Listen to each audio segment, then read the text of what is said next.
Pernah nggak kalian membayangkan kita akan hidup panjang seperti nenek Tomiko di usia 116 tahun? Terus sebenarnya bagaimana sih caranya nenek Tomiko ini bisa berumur panjang? Apa yang dia buat yang bisa menjadi pelajaran buat kita?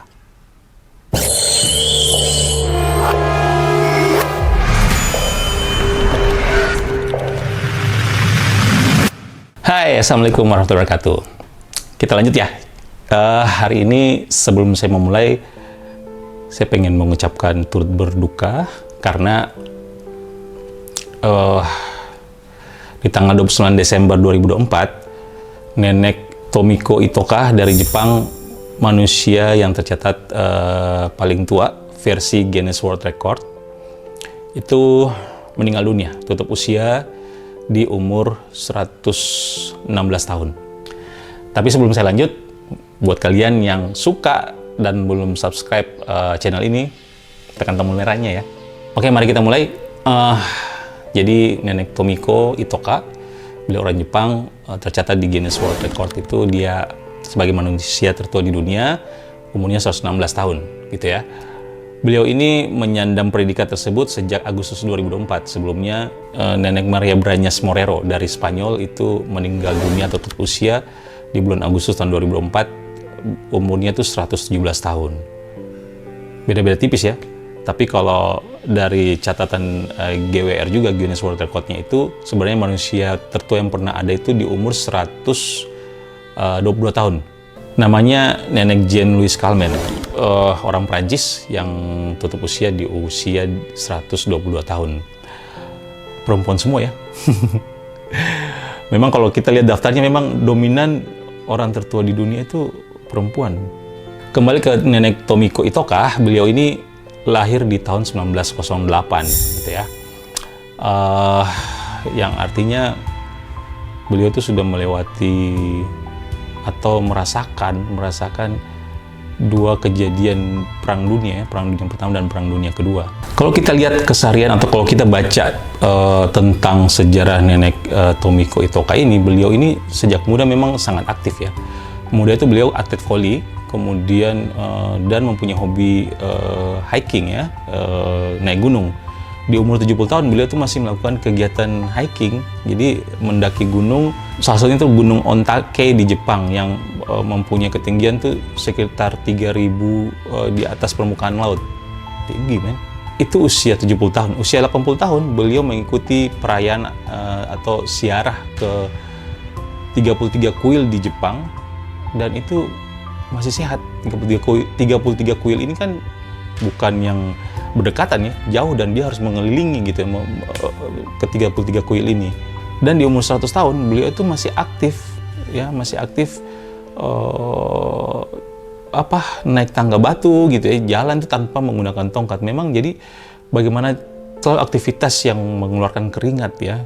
Nah dari itu apa sih sebenarnya rahasia yang diceritakan sama orang-orang kan terakhir beliau tinggal di panti ya. Jadi setiap pagi beliau selalu memulai hari dengan meminum yogurt. Kemudian selalu makan atau sering memakan pisang. Ya istilahnya adalah beliau tidak mager lah.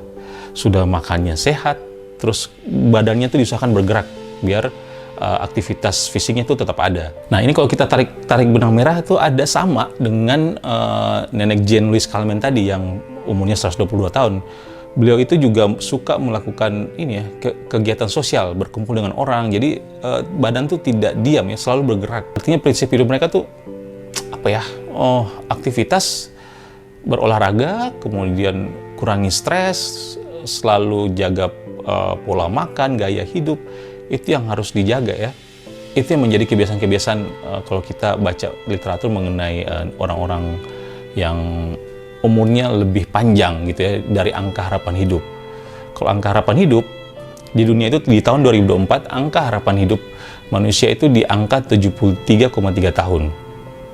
Jepang itu angka harapan hidup itu cukup tinggi di angka 84,3 tahun, di atas rata-rata angka harapan hidup dunia. Bagaimana dengan kita Indonesia? Indonesia itu di angka 71,3 tahun. Ya jauh ya dengan Jepang. Padahal kalau kita lihat tadi pola hidup, hindari stres, Teman-teman, Jepang dengan angka harapan hidup lebih tinggi, tapi angka bunuh dirinya dari 100.000 penduduknya itu di angka 12% lah. Kalau dirata-ratakan 12%, yang notabene kalau 100.000 itu artinya 12.000 penduduknya tuh bunuh diri. Indonesia dengan angka harapan hidup lebih kecil di 71,3 tahun, tapi angka bunuh dirinya juga kecil di angka 2,6% dari 100.000 penduduk. Itu 2.600, tapi saya tidak mau bilang kecil, itu banyak. Angka 2.600 itu banyak yang bunuh diri, tapi jika dibandingkan dengan Jepang, memang kita lebih kecil gitu ya. Artinya apa? Indonesia untuk manage stresnya tuh cukup baik gitu ya, masyarakatnya. Tinggal bagaimana pola hidupnya saja yang kita harus jaga. Kalau pola hidup zaman sekarang yang sudah sosial media sudah gampang diakses ya, itu banyak sekali pakar-pakar atau dokter yang speak up mengenai bagaimana caranya untuk menerapkan gaya hidup sehat, pola makan sehat gitu ya. Salah satunya ya Dokter Tirta yang getol ke mana-mana untuk melakukan sosialisasi ya, olahraga, gaya hidup ya, bagaimana kita mengatur tidurnya, apa yang kita harus buat, olahraganya seperti apa, kemudian pola makannya yang harus seperti apa ya, ada kadar-kadar tertentu yang bisa diterima sama tubuh, kemudian apa yang harus kita hindari untuk menjaga badan ini, atau pola makan seperti apa yang harus kita lakukan agar badan ini tetap fit gitu ya. Tapi kalau kita singgung berapa sih sebenarnya manusia tertua di Indonesia sekarang? Ada namanya Mbah Otong di Karawang. Beliau ini tercapture ketika melakukan atau ketika mengikuti pilkada untuk coblos tahun kemarin. Di KTP-nya itu beliau lahir di tahun 1904. Tahun kemarin artinya beliau tuh umurnya 120 tahun. Lebih tinggi sebenarnya dari nenek Tomiko Itoka itu yang dari Jepang. Tapi memang sekali lagi tadi saya sudah bilang depan bahwa nenek Tomiko Itoka ini manusia tertua di dunia versi Guinness World Record. Artinya kalau memang betul Mbak Otong harus diverifikasi nih sama GWR-nya, Guinness World Record-nya, apakah KTP-nya betul, kelahirannya tahun 1904, ataukah ada kesalahan mungkin dengan penelitian-penelitian yang dilakukan oleh tim kedokteran gitu ya. Itu cerita saya. Semoga sedikit memberi inspirasi dan informasi buat teman-teman mengenai manusia tertua di dunia saat ini. Dengan meninggalnya nenek Tomiko, artinya akan ada verifikasi berikutnya untuk siapa yang menjadi manusia tertua di dunia versi dari Guinness World Record. Nantikan lagi terus story berikutnya dari saya. Bye.